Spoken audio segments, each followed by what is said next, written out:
It is 1783, and the smoke is clearing in the wake of the Revolutionary War. Over the course of 8 grinding years, General George Washington has led a force of shopkeepers, farmers, and Native American allies to victory over the greatest military power in the world. A new nation has been born, independent and free. The founders must form a national government.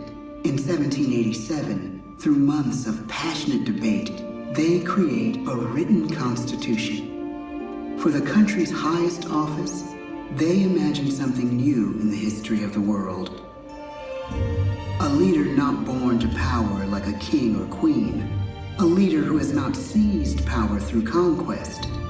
A leader not separate from the people, but elected by the people, from among the people. We, the people. This is a new idea, an American idea. The idea of a president.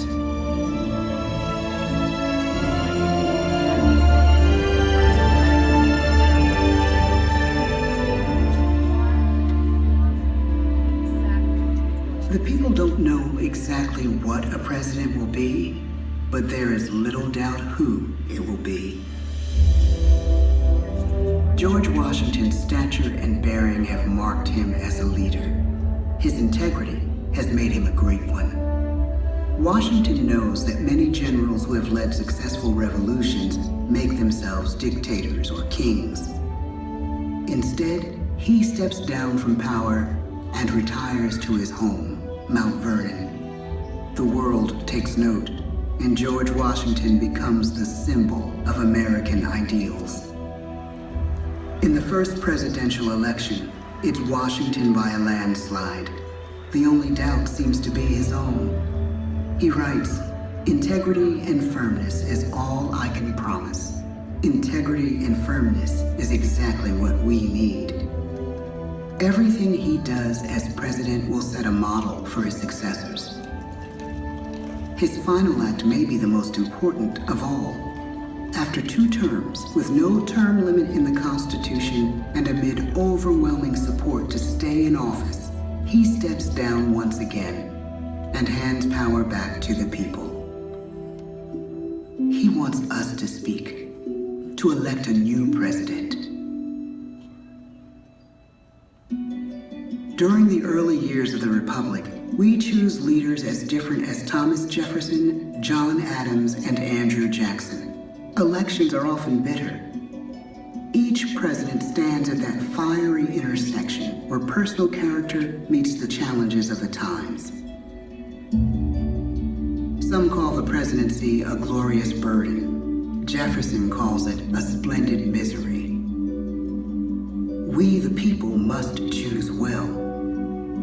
We elect 15 presidents before the course of history brings us to the edge of a crisis like no other.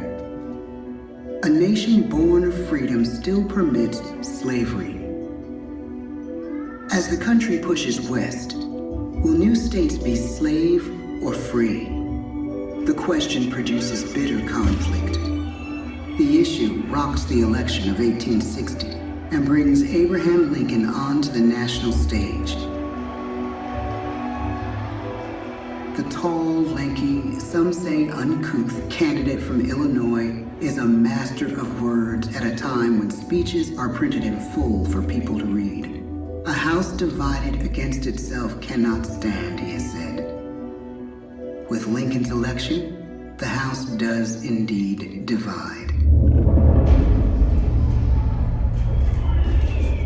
Civil War. 11 states secede from the Union. The war becomes a defining passage in the American story. The president's own inner strength and depth of character changed the course of history. Lincoln had come up the hard way, on the American frontier, desperately poor, with less than a year of formal schooling. His early years were scarred by tragedy, the death of his mother, his sister, his first love. He struggles with depression, but never loses his determination to rise above it. He once said he's driven by a desire to leave the world a little better place for having lived in it. The war rages. Lincoln fights to preserve the Union and end slavery. Neither is a sure thing. At Gettysburg, Pennsylvania, 6 months after one of the bloodiest battles of the war, the president dedicates a cemetery to the thousands of soldiers who died there, in words we can never forget.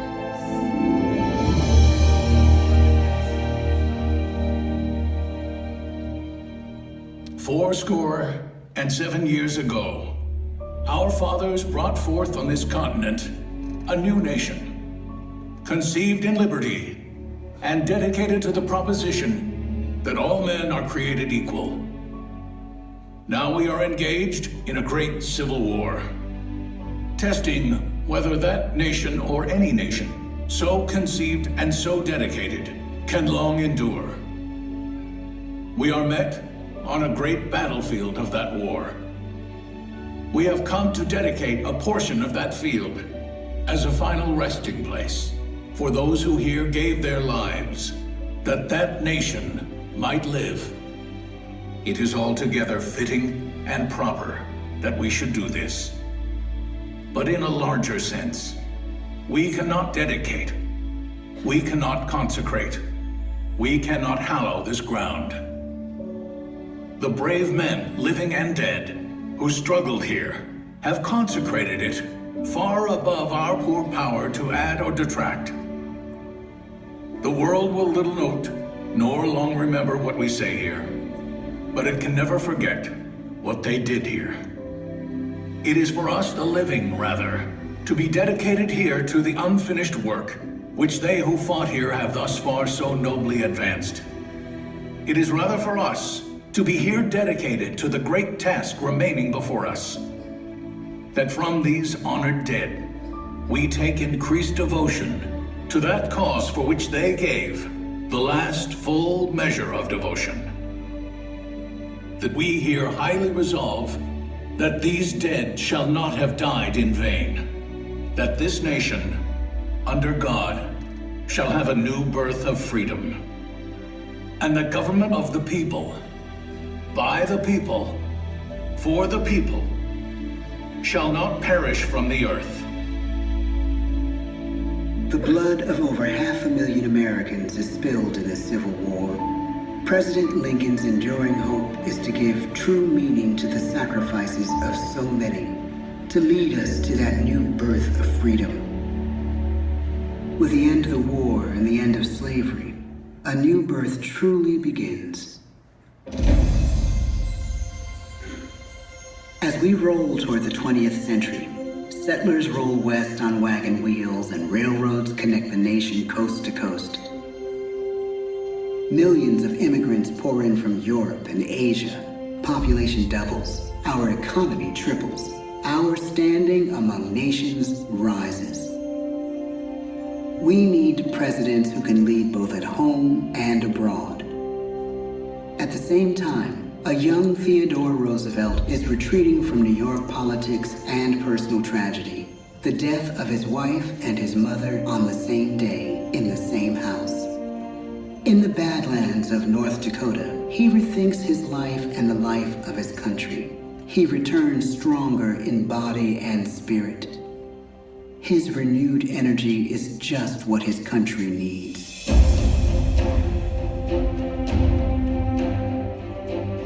American industry is booming, but social tensions are rising. A progressive movement is bubbling up, pushing for change, and change is needed in the working and living conditions in cities. The gap widens between rich and poor. The demand for change grows stronger. Teddy Roosevelt is a knight on a crusade. He speaks with force and vitality in clear terms that make colorful headlines at a time when mass market newspapers have become the new media. To define his foreign policy, he borrows a phrase from an African proverb: speak softly and carry a big stick. But his greatest accomplishments are made at home. He breaks up giant monopolies, protects workers' rights, and calls for a square deal for all Americans, rich and poor, capitalist and wage earner. Fair, free, and a square deal for every man and every woman in the United States. He calls on America to be as great as the natural grandeur of its lands.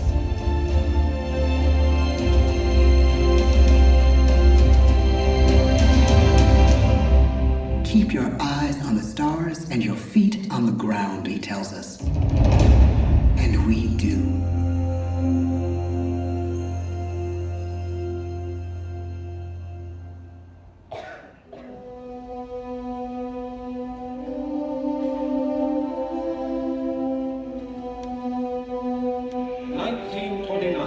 The bottom fell out of the market. 12 million unemployed. The bread lines and the soup. The results of the 1932 election now appear. When we elect our 32nd president, it is the worst of times. The course of history and the course of one president's life again shape a turning point in our national destiny.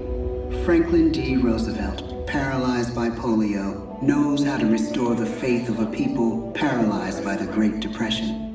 I believe in practical explanation and in practical policy.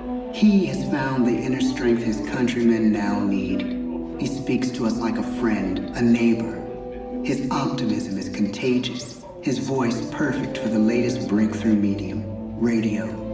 He calls us to believe we have nothing to fear but fear itself. And we do believe. Tonight's attacks on England are perhaps the most widespread of the war in the course of the day. But an even greater challenge dominates his final years in office. The Second World War.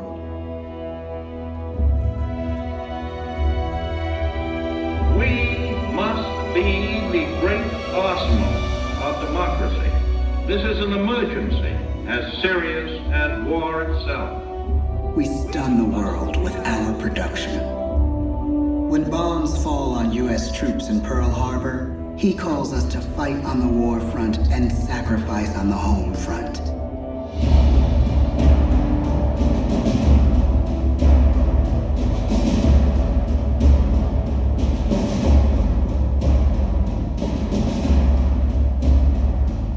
The harder the sacrifice, the more glorious the triumph.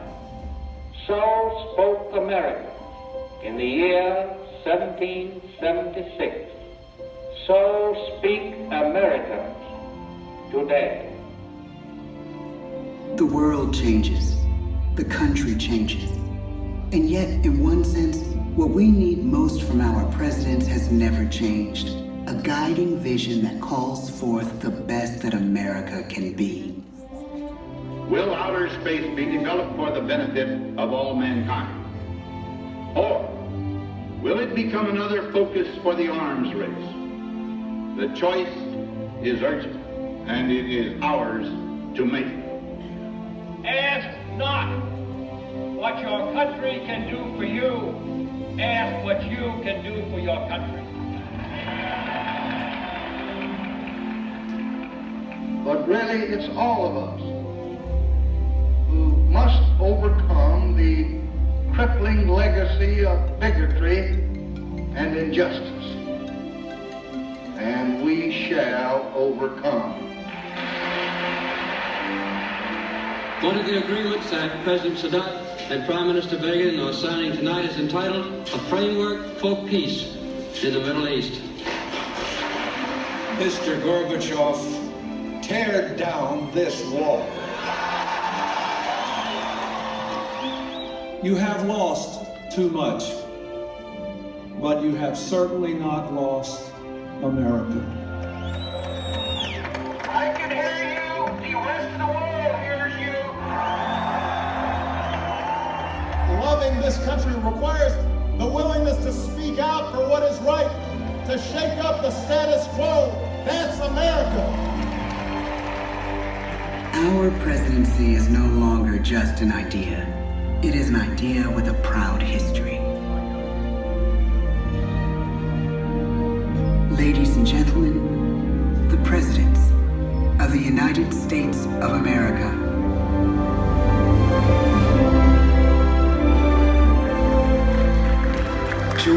Washington.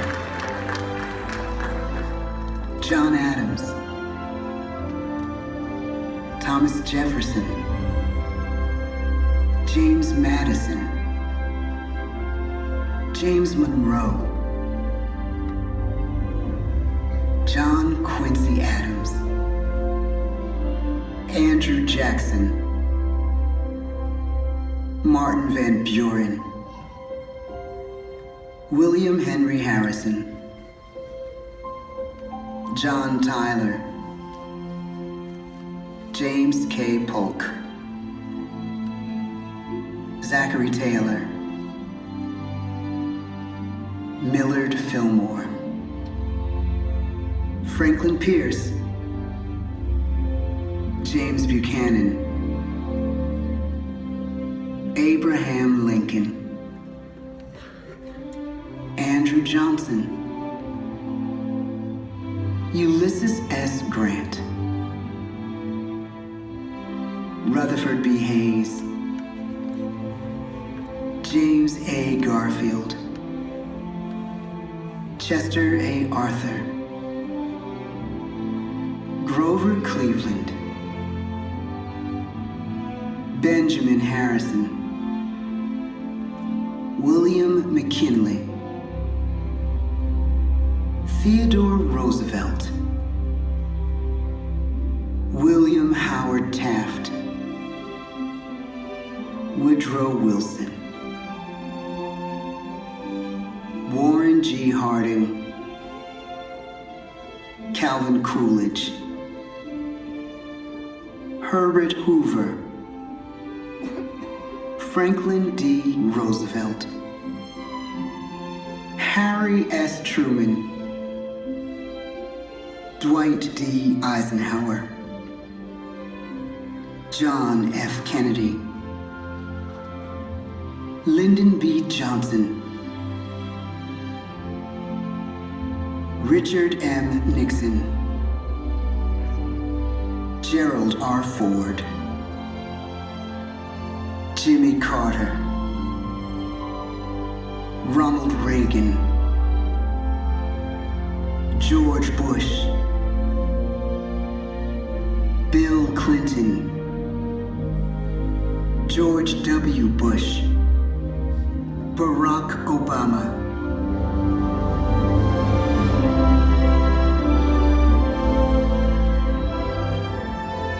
And now we come to the present. Once again, we place our trust in the idea of a president, as we have from the beginning. My fellow citizens, no event could have filled me with greater anxieties than that notification on the 14th day of April, 1789, that you had selected me to lead our nation. But it was with the confidence of my fellow citizens that I took an oath. 35 simple words that have been repeated by every American president throughout history. I, Donald John Trump, do solemnly swear that I will faithfully execute the office of President of the United States and will, to the best of my ability, preserve, protect, and defend the Constitution of the United States. So help me God. From the beginning, America has been a nation defined by its people.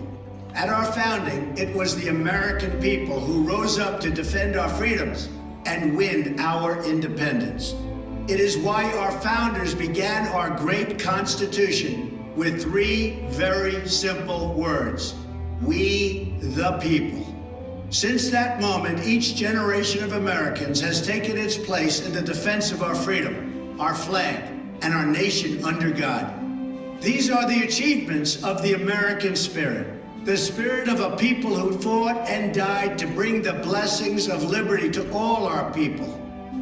Above all, to be American is to be an optimist, to believe that we can always do better, and that the best days of our great nation are still ahead of us. It's a privilege to serve as the President of the United States, to stand here among so many great leaders of our past, and to work on behalf of the American people. The presidency of the United States is a role unique in the world, an office entrusted to each president by us, we the people. Therein lies the genius of that new idea, now over 200 years old. A new idea our presidents have turned into a great American idea again and again.